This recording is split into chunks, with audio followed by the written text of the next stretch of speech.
Praise the lord. అతి శ్రేష్ఠుడైన యేసుక్రీస్తు నామమున ఆన్లైన్లో వాక్యం వింటున్న విశ్వాసులందరికీ ప్రభు పేరిట వందనాలు. మీరంతా క్షేమంగా ఉన్నారని తలంచే మీ ఆత్మీయ దైవసేవకుడు బ్రదర్ తేజమయ్య. ఈరోజు మనం తెలుసుకోబోతున్న అంశం పేరు ఏంటంటే, నీ స్వభావం మార్చుకొనకపోతే ఏం జరుగుతుంది? నీ స్వభావం మార్చుకొనకపోతే ఏం జరుగుతుంది? హఠాత్తుగా ఎన్ని రకాలైనటువంటి ప్రమాదాలు జరుగుతాయో నేను ఈ యొక్క ఆడియోలో తెలియజేస్తాను. ప్రతి ఒక్కరూ శ్రద్ధగా వినాల్సిందిగా మనవి చేస్తున్నాను. దేవుని బిడ్డలారా, ఒకసారి మనం సామెతల గ్రంథము 29వ అధ్యాయం 1వ వచనం చూస్తే, ఎన్నిసార్లు గద్దించినను లోబడని వాడు మరి తిరుగు లేకుండా హఠాత్తుగా నాశనమగును. ఎన్నిసార్లు గద్దించినను లోబడని వాడు మరి తిరుగు లేకుండా హఠాత్తుగా నాశనమగును అని రాయబడి ఉంది. దేవుని బిడ్డలారా, చాలా మంది ఈ లోకంలో ఉన్నటువంటి మూర్ఖులు, పాపులకు, దుష్టులకి, దుర్మార్గులకు ఎన్నిసార్లు వాక్యం చెప్పినా, ఎన్నిసార్లు మంచి చెప్పినా, ఎన్నిసార్లు దైవత్వం గురించి చెప్పినా, పరలోకం గురించి చెప్పినా వాళ్ళు మాట వినకుండా వారి యొక్క మూర్ఖ స్వభావాన్ని బట్టి, వారి వంకర గుణాలను బట్టి, వారి దుర్గుణాలను బట్టి, వారి యొక్క దుష్క్రియలను బట్టి, వారి దుష్టత్వాన్ని బట్టి, వారి యొక్క అపవాది దురాశలను బట్టి, అపవాది సంతానం కాబట్టి వారు ఎప్పటికీ కూడా ఎన్నిసార్లు గద్దించినా కానీ మాట వినకుండా విచ్చలవిడిగా తప్పు చేస్తూ, పాపం చేస్తూ, విచ్చలవిడిగా తాగటం, సారాయి తాగటం, అబద్ధాలు ఆడటం, వ్యభిచారం చేయటం, దొంగతనాలు చేయటం, మత్తు పదార్థాలు, డ్రగ్స్ తీసుకోవటం, ఆ తర్వాత వాయు వరుసలు లేకుండా అక్రమ సంబంధాలు పెట్టుకోవటం, ఇవన్నీ చేస్తూ జీవిస్తూ ఉంటారు. అందుకనే దేవుడు అలాంటి వారి గురించి వాక్యంలో రాశాడు. సామెతల గ్రంథం 29:1, ఎన్నిసార్లు గద్దించినను లోబడిన వాడు మరి తిరుగు లేకుండా హఠాత్తుగా నాశనమగును. దేవుడు చెప్పినటువంటి మాటలు, దైవజనులు చెప్పిన మాటలు, పెద్దలు చెప్పిన మాటలు, తల్లిదండ్రులు చెప్పిన మాటలు, గురువులు చెప్పిన మాటలు, ఆత్మీయులు చెప్పిన మాటలు ఎవరైతే చెప్పినా, గద్దించినా వినకుండా ఇష్టం వచ్చినట్టు స్వేచ్ఛానుసారంగా, సుఖవంతంగా, విచ్చలవిడిగా ఎవరైతే జీవిస్తూ తిరుగుతూ ఉంటారో వారి మీదికి హఠాత్తుగా మరణం వస్తుంది. వారు హఠాత్తుగా ఏమైపోతారంటే నాశనం అయిపోతారు అని వాక్యం తెలియజేస్తుంది. దేవుని బిడ్డలారా, ఇక రెండో విషయాన్ని మనం చూస్తే సామెతల గ్రంథం 28:18 ఒకసారి చూస్తే, యథార్థంగా ప్రవర్తించువాడు రక్షించబడును, మూర్ఖ ప్రవర్తన గలవాడు హఠాత్తుగా పడిపోవును. మూర్ఖ ప్రవర్తన గలవాడు హఠాత్తుగా పడిపోవును అని రాయబడింది. మూర్ఖ ప్రవర్తన గలవారు హఠాత్తుగా పడిపోతారని వాక్యం తెలియజేస్తుంది. నీ స్వభావం మార్చుకొనకపోతే, నీ వక్ర బుద్ధి మార్చుకోపోతే, నీ చెడు తలంపులు, చెడు ఊహలు, చెడు ఆలోచనలు నువ్వు మార్చుకోపోతే, నీ మూర్ఖత్వాన్ని నువ్వు విడిచిపెట్టకపోతే, నాకే అంత తెలుసు, దేవుళ్ళందరూ ఒకటే, నేను ఆయన దగ్గరికి ఎందుకు రావాలి, నేను ఆయన్నే ఎందుకు ఆరాధించాలని మూర్ఖ ప్రవర్తన కలిగి లోకములో శరీర సుఖాలు, శరీర ఆశలు, శరీర కోరికలు తీర్చుకుంటున్నావు వెనుక ఉన్న ఎడల అక్కడ రాశాడు, యథార్థ ప్రవర్తన గలవాడు రక్షించబడును, మూర్ఖ ప్రవర్తన గలవాడు హఠాత్తుగా పడిపోవును అని రాయబడింది. దేవునికి సమస్త మహిమ, ఘనత, ప్రభావములు కలుగుగాక. చాలా మంది తమ జీవితాల్లో తాము అబద్ధాలు ఆడుతున్నారని తెలుసు, మోసాలు చేస్తున్నారని తెలుసు, సమాజాన్ని తమను తాము మోసపరుచుకుంటున్నారన్న సంగతి తెలుసు. కానీ వారి లోపల యథార్థత అనే అంశం పనిచేయనందున వారు మూర్ఖులుగా మారిపోయి తమ మూర్ఖ ప్రవర్తనగా మార్చుకొని దేవునికి ఇష్టమైనటువంటి శ్రేష్టమైన యథార్థమైన మార్గంలో వారు నడవకుండా వారి యొక్క సొంత స్వనీతితో కూడుకున్న పాపపు మార్గంలో నడుస్తూ నరకానికి వెళ్ళిపోతారు. కాబట్టి ప్రియదేవుని బిడ్డలారా, మూర్ఖ ప్రవర్తన గల వారు ప్రతి ఒక్కరు కూడా హఠాత్తుగా నాశనం అవుతారు. వారు కనుమరుగైపోతారు. వారి మీదకి మరణం అత్యంత త్వరగా వస్తుంది. వారి జీవితాలు చిందరవందర గందరగోళంగా మారిపోతాయని వాక్యం తెలియజేస్తుంది. ఇక మూడో విషయాన్ని మనం చూస్తే సామెతల గ్రంథము 6వ అధ్యాయము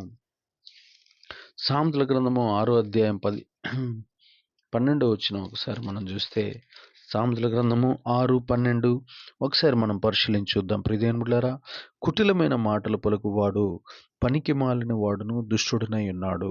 15వ వచనం, కాబట్టి ఆపద వాని మీదకి హఠాత్తుగా వచ్చును, వాడు తిరుగు లేకుండా ఆ క్షణమందే నలగగొట్టబడును. దేవునికి సమస్త మహిమ, ఘనత, ప్రభావం. కుటిలమైన మాటలు పలికే ప్రతి వాడు అలాగనే ఎన్నిసార్లు గద్దించినా లోబడని ప్రతి వాడు మరి హఠాత్తుగా నాశనమవుతాడు. ఎన్నిసార్లు గద్దించినా లోబడకుండా విధేయుడు కాకుండా, దేవుని యొక్క సేవకుల మాట వినకుండా, తల్లిదండ్రులు, ఆత్మీయులు, భార్య, పిల్లల మాట వినకుండా, ఇష్టమొచ్చినట్లు విచ్చలవిడిగా జీవించి లోబడనటువంటి ప్రతి వ్యక్తి హఠాత్తుగా నాశనమవుతాడు. తన యొక్క స్వభావాన్ని మార్చుకోకపోతే దేవుని ఉగ్రత అతని మీదకి దిగుతాది. దేవుని శాపం అతని మీదకి దిగుతాది. దేవుని యొక్క కోపం అతని మీదకి దిగుతాదని వాక్యం తెలియజేస్తుంది. అలాగే కుటిలమైన మాటలు పలుకువాడు, ఇక్కడ మాటలు అక్కడ, అక్కడ మాటలు ఇక్కడ చెప్పేవాడు, అలాగనే ఆ కుటుంబానికి, ఈ కుటుంబానికి, ఆ ప్రాంతానికి, ఈ ప్రాంతానికి మధ్య గొడవలు పెట్టేవాడు, కుటిలమైన, కపటమైన మనసు కలిగిన వాడు ఎవడైతే ఉంటాడో వాడు కూడా అక్కడ 15వ వచనం తెలియజేస్తుంది. కాబట్టి 6:15 ఒకసారి మనకి చూస్తే, కాబట్టి ఆపద వాని మీదికి హఠాత్తుగా వచ్చును, వాడు తిరుగు లేకుండా ఆ క్షణమందే నలగొట్టబడును అని వాక్యం తెలియజేస్తుంది. ప్రియదేవులారా, కుటిలమైన మాటలు పలుకు వాడి మీదికి ఆపద హఠాత్తుగా వస్తుందని వాక్యం తెలియజేస్తుంది. ఆపద ఆ, అత్యంత వేగంగా యాక్సిడెంట్లు ఎందుకైతాయంటే కుటిలమైనటువంటి మనస్సు కలిగిన వారై, కపటం కలిగిన వారై, ఇతరులకు కీడు చేసేవారుగా ఉంటారు కాబట్టి వారి మీదకి ప్రమాదాలు హఠాత్తుగా వస్తాయని వాక్యం తెలియజేస్తుంది. ఆ తర్వాత సామెతల గ్రంథం 24వ అధ్యాయం ఒకసారి మనం చూస్తే, సామెతల గ్రంథం 24వ అధ్యాయం ఒకసారి మనం పరిశీలించి చూస్తే, 24వ అధ్యాయం 20 నుంచి 22 వచనాలు, 20 నుంచి, దుర్జనునికి ముందుగతి లేదు, భక్తిహీనుల దీపము ఆరిపోను. నా కుమారుడా, యెహోవాను గనపరచుము, రాజును గనపరచుము, అలాగు చేయి వారి జోలికి పోకము. అట్టి వారికి ఆపద హఠాత్తుగా తటస్థించును. దుర్జనునికి అట్టి వారికి ఆపద హఠాత్తుగా తటస్థించును. వారి కాలం ఎప్పుడు ముగియునో ఎవరికి తెలియను అని సామెతల గ్రంథకర్త అయినటువంటి సొలొమోను గారు తెలియజేస్తున్నాడు. ప్రియదేవుని బిడ్డలారా, దుర్జనునికి ముందుగతి లేదు అంటే భవిష్యత్తు లేదు. హీనుల దీపము ఆరిపోవును. అట్టి వారికి ఆపద హఠాత్తుగా తటస్థించును. వారి కాలం ఎప్పుడు ముగియునో ఎవరికి తెలియదు. కాబట్టి ప్రియదేవుని బిడ్డలారా, భక్తిహీనులు అంటే క్రమమైన ప్రార్థనా జీవితం లేనివారు, క్రమమైనటువంటి వాక్యాన్ని ధ్యానించిన వారు, క్రమంగా ఉపవాసాలు ఉండనివారు, క్రమంగా దేవుని మందిరానికి రానివారు, క్రమంగా దేవుని భయము లేకుండా జీవించేవారు భక్తిహీనులు అని వాక్యం తెలియజేస్తుంది. భక్తి పరులు అంటే అర్థం ఏంటంటే అన్ని విషయాల్లో క్రమం కలిగి దేవుని భయం కలిగి ఉంటారు. వారిని భక్తి పరులు అంటారు. భక్తిహీనులు అంటే వారు ఇష్టం వచ్చినట్లు వారు జీవిస్తూ, అవసరానికి దేవుని వాడుకుంటూ, పండగలకి పబ్బాలకి దేవుడి దగ్గరికి వస్తూ, ఏదో తాత్కాలికమైనటువంటి జీవితం జీవిస్తూ, అవసరానికి దేవుణ్ణి జీవితంలోకి ఆహ్వానించి, అవసరం తీరిన తర్వాత దేవుణ్ణి వదిలేసి లోకాశలు తీర్చుకునే వారిని భక్తిహీనులు అంటారు.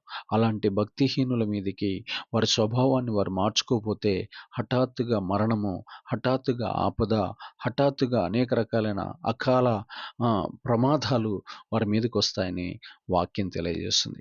ఇక 5వ అంశానికి కనుక మనం చూస్తే, ప్రసంగి గ్రంథము 9వ అధ్యాయము 12వ వచనాన్ని ఒకసారి మనం పరిశీలిస్తే, అక్కడ రాయబడినటువంటి మాటను మనం పరిశీలించుద్దాం. 9:12 చూడండి. తమ కాలం ఎప్పుడు వచ్చునో నరులెరగరు.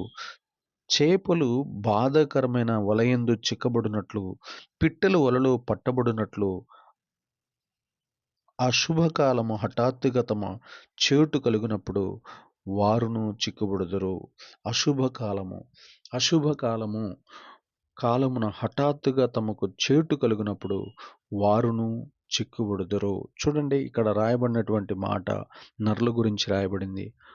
నరులు హఠాత్తుగా చిక్కబడతారు. ఎలా చిక్కబడతారంట? తమ కాలం ఎప్పుడు వచ్చునో నరులెరగరు. చేపలు బాధాకరమైన వలయందు చిక్కబడినట్లు, పిట్టలు వలలో పట్టబడినట్లు, అశుభకాలమున హఠాత్తుగా తమ చేటు కలుగునప్పుడును వారును చిక్కుబడుదురు.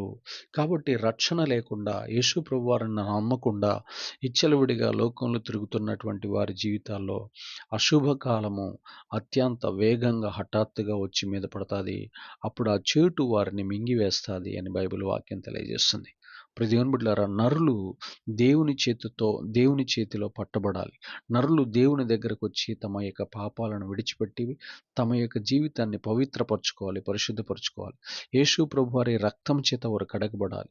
వారి కన్నులు కడుక్కోవాలి, వారి హృదయం కడుక్కోవాలి, వారి తలంపులు కడుక్కోవాలి, వాళ్ళ మైండ్ కడుక్కోవాలి, వారి హృదయం కడుక్కోవాలి, వారి యొక్క ఆలోచనలు కడుక్కోవాలి, వారి యొక్క క్రియలను కడుక్కోవాలి, వారి మార్గాలను కడుక్కోవాలి, వారి నడకలు కడుక్కోవాలి, వారి పడకలు యేసు ప్రభు వారి రక్తం చేత కడుక్కోవాలి.